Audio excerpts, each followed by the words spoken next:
உலகத்திலேயே மிக சக்தி வாய்ந்த ஒரு வார்த்தையின் முழு பலத்தையும் நாம் இன்னும் முழுமையாக உணராமல் இருக்கிறோம் என்று நான் சொன்னால் நம்புவீர்களா? உங்கள் கஷ்டங்கள் நீங்கி வாழ்க்கையில் நிம்மதியும் செல்வமும் வரவேண்டும் என்று நீங்கள் ஆசைப்பட்டு இந்த கலிமாவை ஓதுகிறீர்களா? சில சமயம் எதிர்பார்த்த பலன் கிடைக்காத போது ஒரு சிறிய ஏமாற்றம் ஏற்படுகிறதா? கவலைப்படாதீர்கள். காரணம், இந்த வார்த்தைக்குள் ஒரு மிகப்பெரிய ரகசியம் புதைந்துள்ளது. அந்த ரகசியம் உங்களுக்கு புரிந்துவிட்டால் உங்கள் வாழ்க்கை இன்னும் அழகாக மாறும். நீங்கள் தேடுகின்ற நிம்மதி உங்களுக்குள்ளேயே இருப்பதை உணர்வீர்கள். இன்று அந்த அற்புத ரகசியத்தை நாம் ஒன்றாகத் தெரிந்து கொள்ளப் போகிறோம். நம் எல்லோருக்கும் 1000 கனவுகளும் சில சவால்களும் இருக்கின்றன. குழந்தைகளின் படிப்பு, திருமணச் செலவு, தீராத கடன், தொழிலில் உள்ள சவால்கள் என நம்மைச் சுற்றி பல சிந்தனைகள் ஓடுகின்றன. இந்தச் சுமை அதிகமாகும்போது நாம் ஒரு அற்புதத்திற்காக, ஒரு உடனடி தீர்வுக்காக ஏங்கத் தொடங்குகிறோம். சரியாக அந்த நேரத்தில இந்த துஆவை 3 முறை ஓதுங்கள், காலையில் நீங்கள் நினைத்தது நடக்கும் என்று ஒரு செய்தியை பார்க்கும்போது ஒரு நம்பிக்கையுடன் அதை முயற்சி செய்கிறோம்.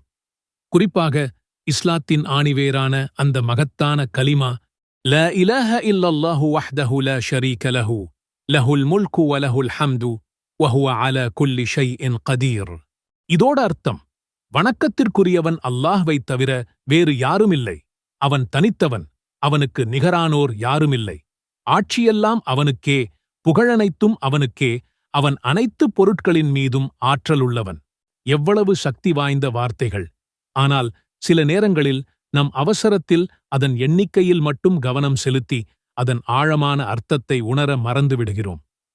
யா அல்லாஹ், நான் இதை ஓதிவிட்டேன், இப்போது நீ எனக்கு இதைக் கொடு என்று நாம் கேட்கும்போது அது ஒரு கொடுக்கல் வாங்கல் போலாகிவிடுகிறது. ஒரு நிமிடம் யோசித்துப் பாருங்கள், அப்படிச் செய்வதால் நமக்கு முழுமையான, நிரந்தரமான நிம்மதி கிடைக்கிறதா? பல நேரங்களில் இல்லாமல் இருக்கலாம். இதற்குக் காரணம், நாம் வார்த்தைகளைச் சரியாகச் சொன்னாலும் அதன் ஆன்மாவை, அந்த உண்மையான சக்தியை முழுமையாக உள்வாங்காததுதான். உண்மையில் இந்த கலிமாவின் அர்த்தத்தை உணராமல் சொல்வது ஒரு லம்போர்கினி காரை வைத்துக்கொண்டு அதன் வேகத்தை உணராமல் மெதுவாக ஓட்டிச் செல்வதைப் போன்றது. அதன் உண்மையான சக்தி நமக்கே தெரியவில்லை. இது வெறும் வார்த்தை இல்லை, இது உங்கள் வாழ்க்கையின் மிக உயர்ந்த திறவுகோல். வாருங்கள், இதன் ஒவ்வொரு பகுதியாக பிரித்து அதன் சக்தியை பார்க்கலாம். லா இலஹ இல்லல்லாஹ். இது வெறும் வாக்கியம் அல்ல, இது ஒரு விடுதலை பிரகடனம்.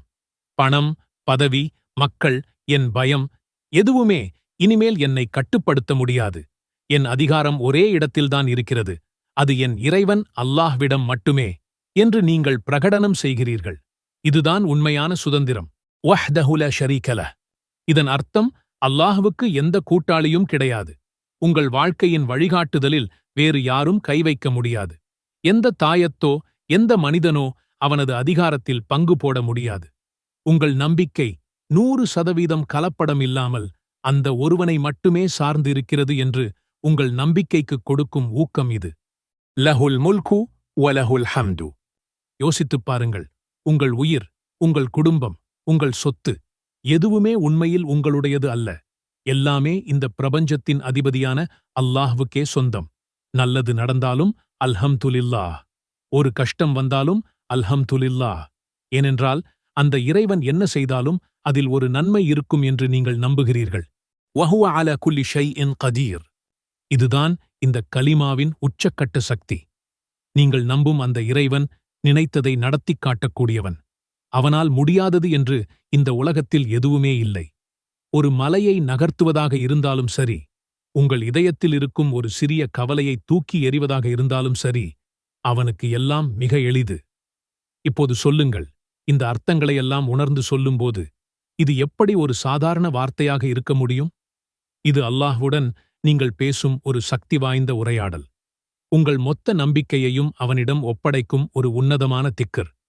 இப்போது உங்கள் மனதை மலரச் செய்யும் ஒரு வித்தியாசத்தை புரிந்து கொள்ளப் போகிறீர்கள். அதுதான் கேட்பதற்கும் திக்கர் செய்வதற்கும் நினைவு கூர்வதற்கும் உள்ள வித்தியாசம். கேட்பது என்பது சில சமயம் ஒரு வெண்டிங் மெஷின் போல் ஆகிவிடுகிறது. நான் காசை போடுகிறேன், ஓதுகிறேன், நீ எனக்கு பொருளைக் கொடு, ஆசையை நிறைவேற்று. பொருள் வரவில்லை என்றால் நமக்கு ஏமாற்றம் வரும். ஆனால் திக்ர் அப்படி இல்லை. திக்ர் என்றால் நினைவு கூர்வது. இது ஒரு ஆழமான உறவு. நீங்கள் அல்லாஹ்விடமிருந்து எதையோ பெற வேண்டும் என்பதற்காக மட்டும் அவனை நினைக்கவில்லை. அவன் உங்கள் இறைவன், அவன் நினைவு கூர்வதற்குத் தகுதியானவன், அதனால் நீங்கள் அவனை நினைக்கிறீர்கள். இதைவிட அற்புதமான விஷயம் என்ன தெரியுமா? அல்லாஹ் குரானில் கூறுகிறான், நீங்கள் என்னை நினைவு கூர்ந்தால் நான் உங்களை நினைவு கூர்வேன் என்று. பிரபஞ்சத்தின் அதிபதி உங்களை நினைத்துப் பார்ப்பதை விட பெரிய பரிசு என்ன வேண்டும்? குரான் நமக்கு ஒரு வாக்குறுதி தருகிறது. அல்லாஹ்வை நினைவு கூர்வதால்தான் உள்ளங்கள் அமைதி பெறுகின்றன என்று. நீங்கள் இந்த கலிமாவை அர்த்தத்துடன் சொல்லும்போது உங்கள் உள்ளத்தில் தவக்குல் என்ற அசைக்க முடியாத நம்பிக்கை பிறக்கும். அந்த நம்பிக்கை சகீனா என்ற அமைதியை உங்கள் மனதில் பதிவிறக்கம் செய்யும். அந்த அமைதிதான் உண்மையான சூப்பர் பவர். ஒருவேளை நீங்கள் நினைத்தது நடந்தால், அல்ஹம்துலில்லாஹ், என் இறைவன் தந்துவிட்டான் என்று மகிழ்வீர்கள். நடக்கவில்லையா? என் இறைவனுக்கு எல்லாம் தெரியும், இதைவிடச் சிறந்த ஒன்றை அவன் எனக்காக வைத்திருக்கிறான் என்று முழு மனதுடன் ஏற்றுக்கொள்வீர்கள். இது ஒரு வெற்றி வெற்றி நிலை. நீங்கள் ஒருபோதும் தோற்கடிக்க முடியாத ஒரு மனநிலைக்குச் சென்று விடுவீர்கள்.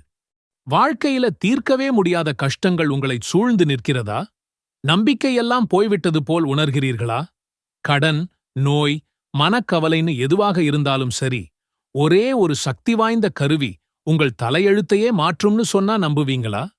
நம்ம எல்லாருடைய வாழ்க்கையிலும் போராட்டங்கள் இருக்கு. காலையில் கண் விழிப்பதிலிருந்து இரவு தூங்கப் போகும் வரைக்கும் நம்மைச் சுற்றி ஏதாவது ஒரு பிரச்சனை. ஒரு பக்கம் பணக்கஷ்டம், இன்னொரு பக்கம் குடும்பத்தில் நிம்மதியில்லை. நாளைக்கு என்ன நடக்குமோ என்ற பயம் நம் தூக்கத்தையே கெடுக்குது. இந்தச் சூழலில் மாட்டி யாரிடம் உதவி கேட்பது என்று தெரியாமல் பல நேரம் நாம் தவிக்கிறோம். எல்லா வழிகளும் அடைந்துவிட்டது போல உணர்கிறோம். ஆனால் நம்பிக்கைக்கான ஒரு கதவு மட்டும் எப்போதுமே திறந்தே இருக்கிறது.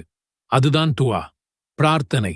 அது நம்மை படைத்த இறைவனோடு நாம் நேருக்கு நேர் பேசுகிற ஒரு உரையாடல்.